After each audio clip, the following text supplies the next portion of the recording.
कोई शक नहीं, स्टॉक मार्केट हमले में भारत मुलव्विस है। वज़ीर-ए-आज़म इमरान खान। वज़ीर-ए-आज़म इमरान खान ने कहा है कि इसमें कोई शक नहीं, स्टॉक मार्केट हमले में भारत मुलव्विस है। पाकिस्तान को गैर मुस्तहकम करने का मंसूबा पड़ोसी मुल्क में बनाया गया है।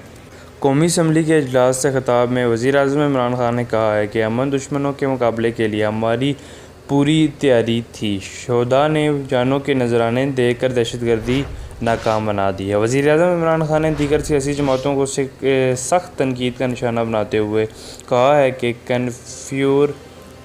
कन्फ्यूज़ हम नहीं, अपोजिशन थी। स्मार्ट लॉकडाउन ही वबा से निपटने का वाहिद रास्ता है। कोरोना के बायस पाकिस्तानी मईशत को बहुत बड़ा झटका लगा।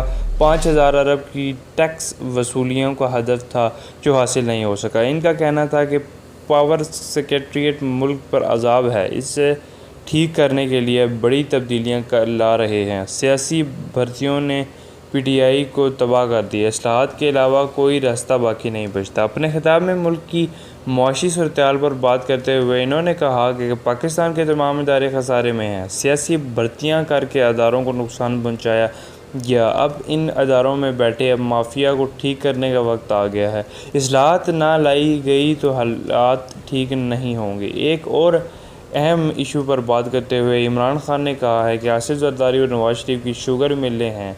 शुगर मिल्स ब्लैक का पैसा वाइट करने के लिए बनाई जाती हैं। हुकूमती इदारे शुगर माफिया के साथ थे।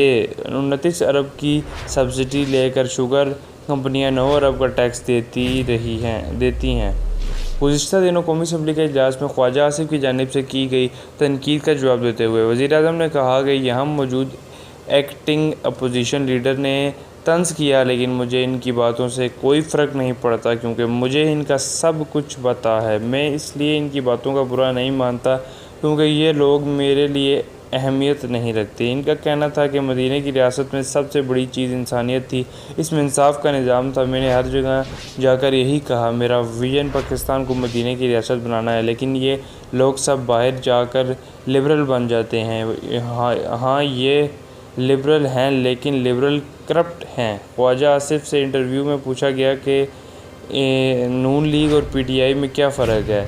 इसका जवाब देते हुए इन्होंने कहा था कि हम लिबरल हैं जबकि PTI वाले दीनी जमातों के साथ हैं। मुस्लिम लीग नून की क़यादत के बारे में बात करते हुए इन्होंने कहा कि गुज़िश्ता 30 साल की सियासत ने पाकिस्तान पर सबसे बड़ा जुल्म किया है। नवाज शरीफ ने यहाँ खड़े होकर कहा, ये है दस्तावेज़ जिनसे लंदन में फ़्लैट ख़रीदे, लेकिन इन्हें पता नहीं था कि यह मामला सुप्रीम कोर्ट चला जाएगा। सुप्रीम कोर्ट में गए तो वहाँ जाली कतरी ख़त आ गया। ख्वाजा आसिफ ने नवाज शरीफ को कहा कि मियाँ साहब फ़िक्र न करें, लोग पनामा भूल जाएंगे। इन्होंने कहा कि अपने नज़रिए को कभी नहीं छोड़ना चाहिए, कुर्सी आने जाने की चीज़ होती है। मैं अपने घर में रहता हूँ और तमाम खर्चे खुद उठाता हूँ, इसलिए मुझे कुर्सी छीन जाने का डर नहीं होता। वज़ीर-ए-आज़म का कहना था कि हमारी जमात और हुकूमत को कोई नहीं गिरा सकता।